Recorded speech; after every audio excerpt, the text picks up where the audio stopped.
Tendo os valores dos coeficientes, a gente vai para montar a compatibilidade, né? O sistema de equações de compatibilidade do problema. Sistema de equações de compatibilidade, eu vou voltar o sistema principal para a estrutura real. Então, na estrutura real, eu não tenho rotação diferencial de flexão nessa barra em S, não tenho rotação de torção nessa barra em S e também não tenho deslocamento vertical diferencial.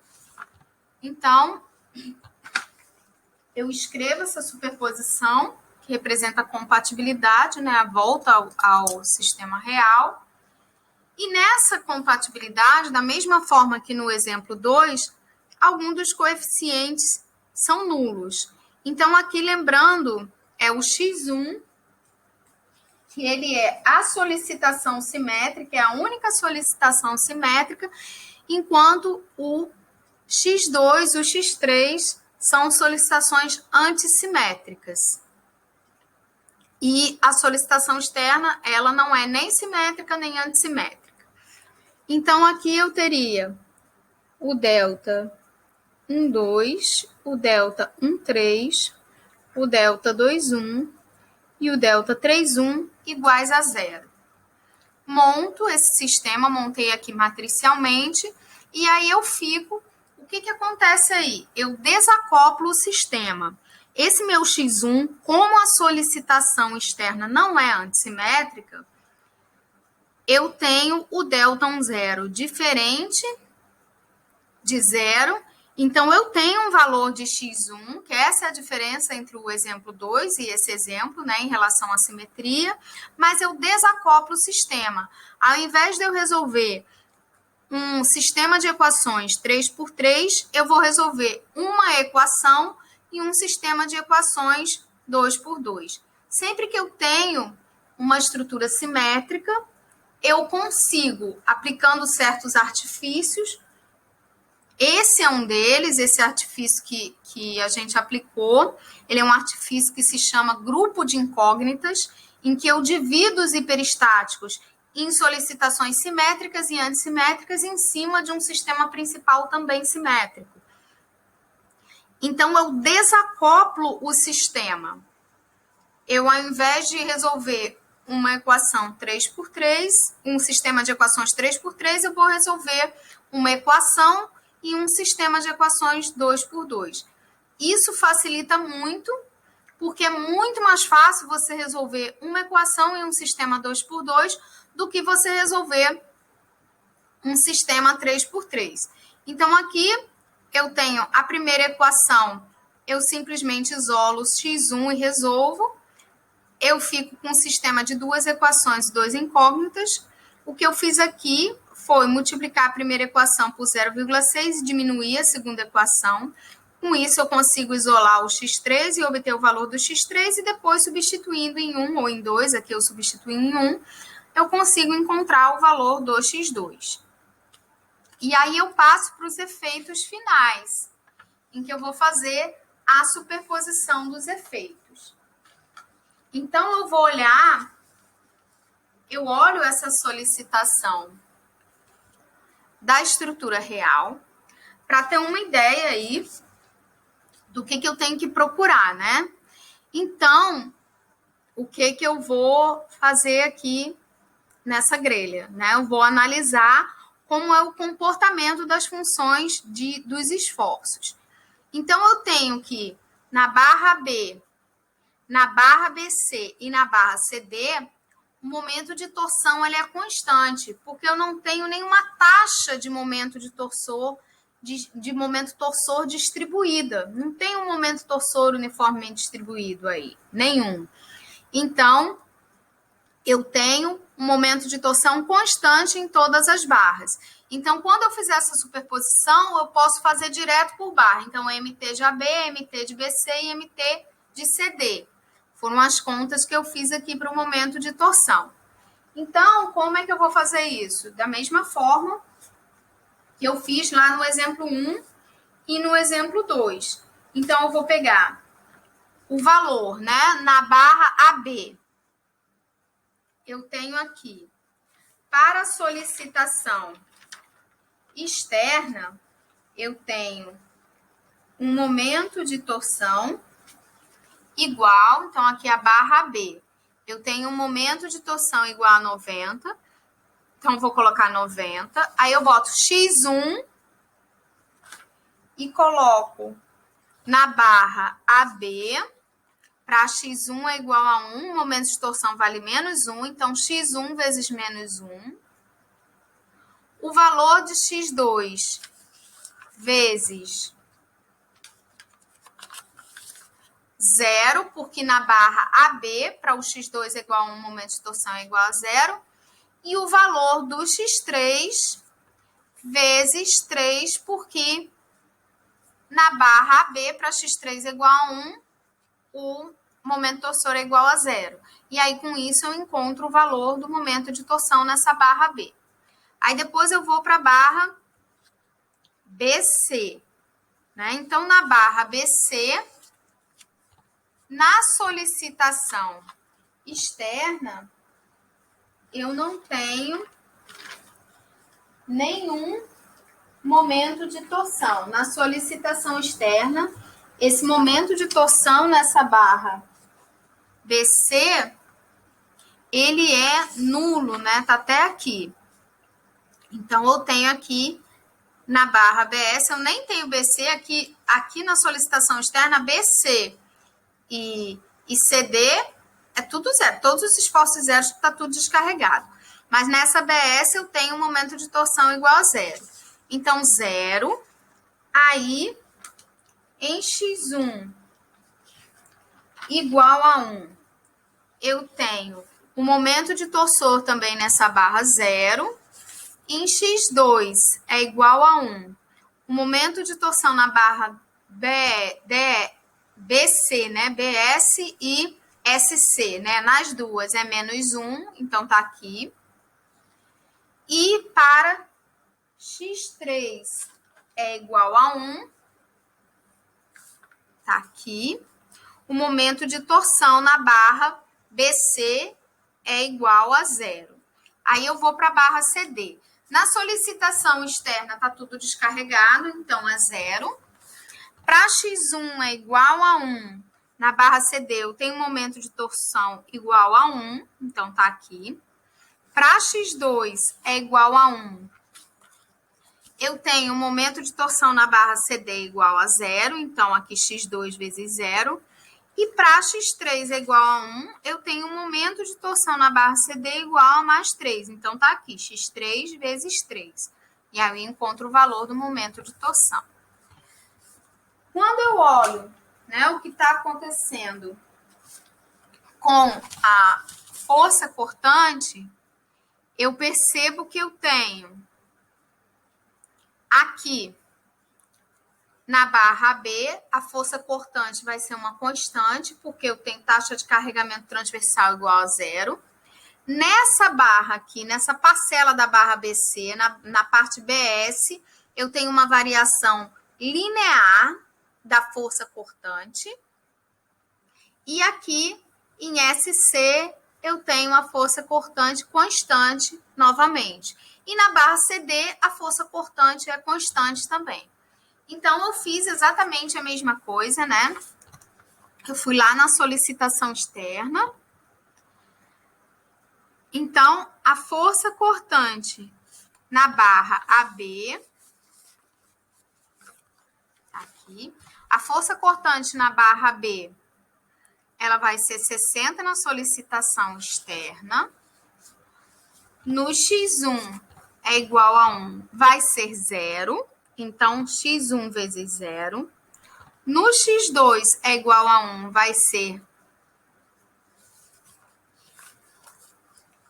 0 também, na barra B. Então, x2 vezes 0. E no x3 é igual a 1, aqui na barra B, eu tenho o cortante igual a 1. Então, x3 vezes 1. Aí, encontro o valor do cortante aí nessa barra AB. Em B, na barra BC, eu tenho que Aqui na solicitação externa, tá aqui. Então, em B, na barra BC, na solicitação externa vai ser 60. No X1 é igual a 1, vai ser 0, então X1 vezes 0. No X2 é igual a 1, vai ser 0 também, então X2 vezes 0. E no X3 é igual a 1, vai valer 1. Então, X3 vezes 1. E aí eu encontro, vai valer 1. Então, X3 vezes 1 eu encontro o valor aí em B, na barra BC. Aí eu coloquei em S também, né? Que é exatamente a fronteira da carga uniformemente distribuída. Então, na solicitação externa, eu tenho o valor nulo aqui em S, né, do cortante, então, 0. Em X1 é igual a 1, o cortante é 0 também, que é 0 na barra toda. Em X2 é igual a 1, esse cortante também é 0, nessa barra BS toda. E em X3 é igual a 1, vai ser igual a 1. Então, X3 vezes 1. E aí eu encontro esse valor. Em C, o que acontece? Como a força cortante, ela aqui vai ficar constante, então o valor que tiver aqui na seção em C vai valer para o resto da barra BC toda. E na barra CD, finalmente, na solicitação externa, eu nem tenho nenhuma solicitação, então é 0 na solicitação externa, essa parte está completamente descarregada. Aqui em X1 é igual a 1, eu tenho que na barra CD o cortante é nulo também, então X1 vezes 0. Em X2 é igual a 1. Na barra CD, o cortante também é 0, então X2 vezes 0. E em X3 é igual a 1, na barra CD, o cortante é igual a 1. Então, X3 vezes 1. E aí eu encontro o valor do cortante também nessa barra. Tá? Então, o que mais que eu preciso, né? Como isso não é um pórtico, o equilíbrio da treliça é completamente diferente do equilíbrio do pórtico, porque eu não estou com os momentos todos em torno de um eixo só. No pórtico, não interessa qual é a inclinação entre as barras, o equilíbrio do momento vai ser sempre feito da mesma forma, exatamente porque eu tenho todos os momentos em torno de Z, que é a direção perpendicular ao plano da estrutura. Isso não acontece na grelha. Então, o que eu fiz? Para cada uma das 3 barras, tá? Eu vou ter o cortante na barra, eu já calculei o cortante na barra. Para cada uma das 3 barras, eu calculei um momento em um dos pontos, por superposição também, da mesma forma que eu fiz os outros esforços, né? Eu calculei um momento em um dos pontos. Então, eu calculei para a barra B o momento em A, para a barra BC o momento em B e para a barra CD o momento em C. Então, eu fui fazendo exatamente a mesma coisa, né? Então, aqui, para a solicitação externa, o momento em A na barra B, ele vai ser igual a menos 180. Então, eu botei menos 180. Aqui, para X1 é igual a 1 na barra B, o momento vai ser 0. Então, X1 vezes 0. Para X2 é igual a 1 na barra AB, o momento vai ser menos 1. Então, X2 vezes menos 1. E para X3 é igual a 1, aí na barra B, em A, o momento vai ser menos 3. Então, x3 vezes menos 3. Aí eu calculei quanto vale esse momento aqui. Na barra BC, eu fui lá em B. Então, eu tenho aqui na solicitação externa, o momento em B vale menos 90, então menos 90. Para x1 é igual a 1, esse momento vai valer 1, então x1 vezes 1. Para x2 é igual a 1, esse momento fletor em B vai valer 0, então x2 vezes 0. E para x3 é igual a 1, esse momento vai valer menos 3. Então, x3 vezes menos 3. E aí eu encontro o valor desse momento em B na barra BC. E, finalmente, na barra CD, em C, eu tenho na solicitação externa vai dar 0, né? Porque está totalmente descarregado. Para x1 é igual a 1. Em C, o momento vai ser 0 também, o momento fletor aqui vai ser 0. Então, x1 vezes 0. Para x2, esse momento vai ser mais 1. Então, x2 vezes 1. E para x3, esse momento em C vai ser 0. Esse momento em C vai ser... Cadê? Para x3 é igual a 1. O momento em C, não, essa é a barra, pera. Essa é outra barra. Aqui, tá aqui. O momento em C vai ser 0, né? Para x3 é igual a 1 na barra CD. E aí eu faço as contas aqui e eu descubro. Então, tendo esses momentos em um ponto, eu consigo determinar através da força cortante, tendo o momento num ponto, eu consigo determinar qual o valor do momento em outros pontos, né? Então, eu vou pegar agora todos os valores de esforços que eu calculei e vou fazer o traçado. Vou fazer o meu traçado barra a barra, tá?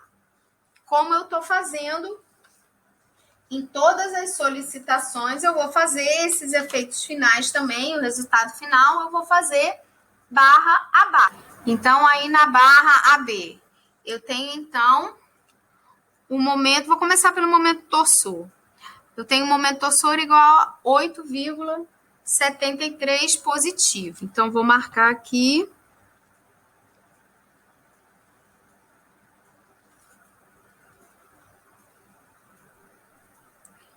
8,73.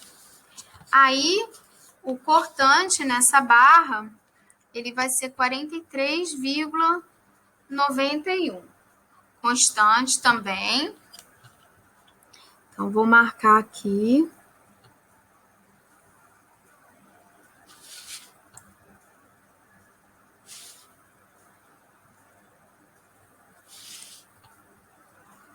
(43,91).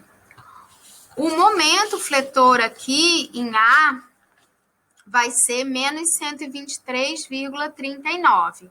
Então, eu vou marcar aqui o que seria, né? Menos 123,39. E aí, esse momento ele vai variar linearmente, ele vai crescer, variando linearmente, e quando chegar aqui, eu vou colocar essa área aqui, né? Deixa eu ver aqui. Esse comprimento dessa barra é 3. Então, o valor dessa área aí seria exatamente, né, o valor do cortante vezes 3.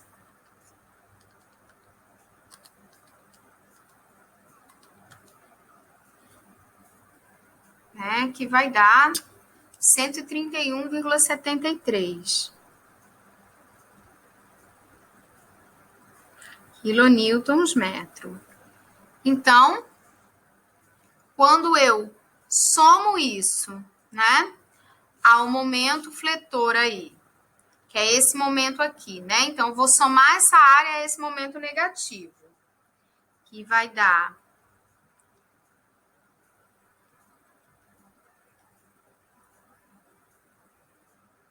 8,35 positivo. Então, a escala não vai ficar tão boa, né? Que esse momento é muito pequeno em relação ao outro. Mas aqui, 8,35. Tá? Então, eu tenho aí os 3 diagramas para a barra AB. Vou passar agora, vou fazer a mesma coisa para a barra BC. Então, eu tenho aqui, vou fazer novamente, primeiro, vou fazer assim, para ficar mais fácil.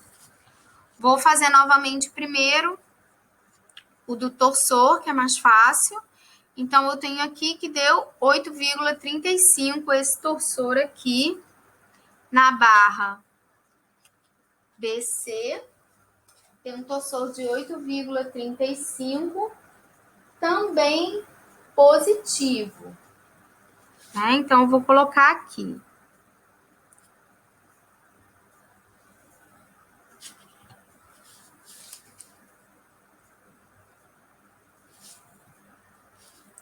(8,35).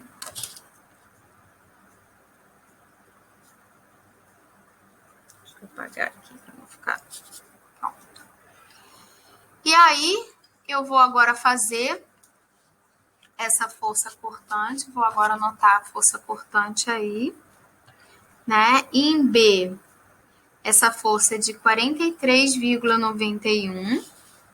Então, eu vou colocar aqui. Aqui a força cortante está ali em cima.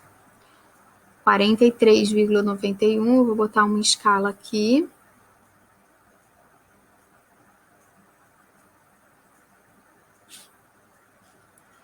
(43,91). Aí eu tenho até o meio da barra, né, que é onde está S, eu tenho uma variação linear, né? Dá até para a gente conferir aqui. Essa carga linear é uma carga de 20, então eu vou ter 43,91 menos 60, que tem que dar esse menos 16,09. Eu vou fazer essa conta aqui agora só para conferir. 0,91 menos 60. Que dá isso mesmo, menos 16,09. Então, aqui, né? Eu vou colocar aqui de acordo com a minha escala. Esse menos 16,09.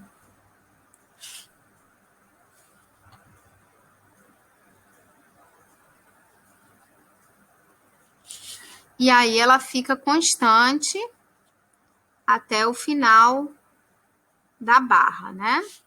E aí eu tenho aqui essa área 1, essa área 2 e essa área 3. Né?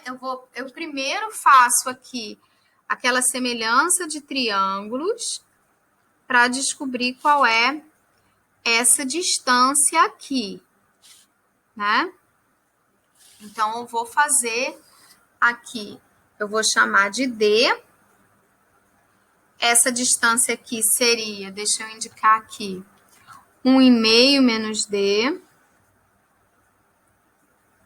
1,5 não, desculpa, aqui é 3, né? 3 menos D. 3 menos D. Então, eu faria aí essa... Eu faço, né? Deixa eu só indicar a conta aqui. Que aí eu já vou pegar o resultado que eu tenho. Tangente de alfa. O alfa é esse ângulo aqui, né? Por esse lado e por esse. Vai ser igual a 43,91 dividido por D, que também é igual a 16,09 dividido por 3 menos D. E daqui eu obtenho o valor de D. Bom, então essa distância aí deu 2,1956 metros, né? Eu peguei os valores das áreas, que eu também já tinha calculado. Então, o valor, né? Eu já calculei o valor do momento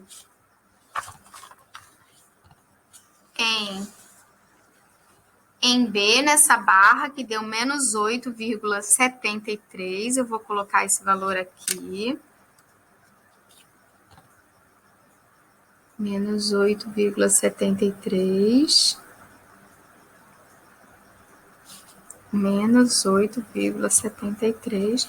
Aí, esse valor, ele vai começar a aumentar.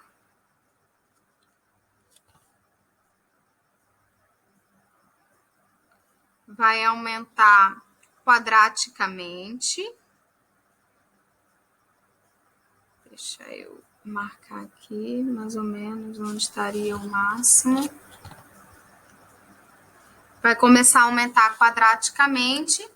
E quando chegar aqui, ele vai valer esse menos 8,73 mais o valor da área A1, né? Então, isso vai dar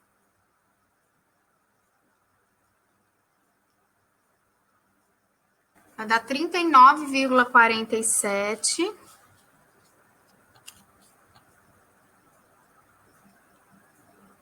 Então, aqui...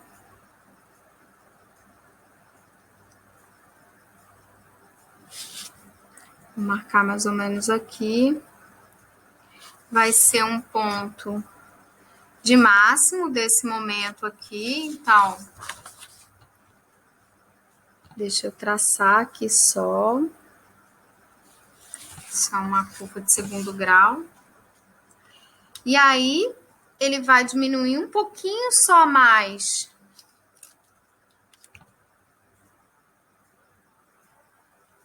Aqui até o meio da barra. Ele vai diminuir um pouquinho só mais, ainda quadraticamente, e depois ele vai começar a ter um comportamento de uma reta, um comportamento linear, a partir da seção do meio da barra. Esse momento ele já tem um comportamento linear. Aqui, o momento vai valer esse 39,47 mais a área A2, né? Que, na verdade, é negativa. Eu até esqueci de colocar aqui o sinal dessas duas áreas que são negativas.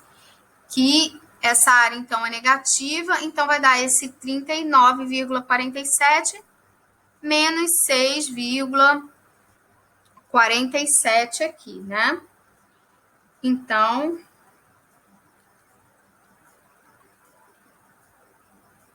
vai dar 33.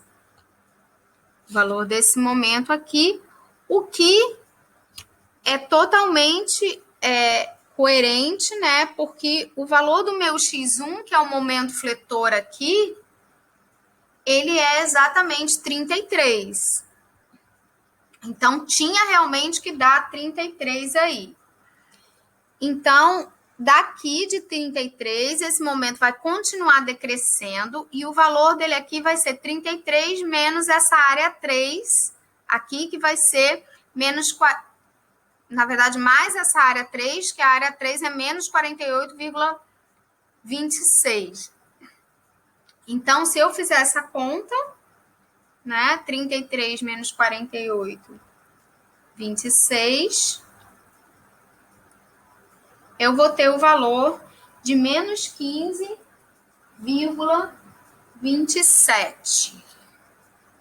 Então, menos 15,27.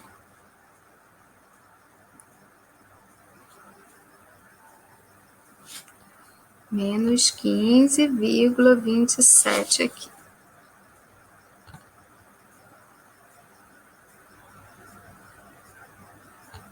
A partir daqui é uma reta, né? E aí tá o diagrama da força cortante, do momento fletor e do momento torsor. Aí agora só falta essa barra CD.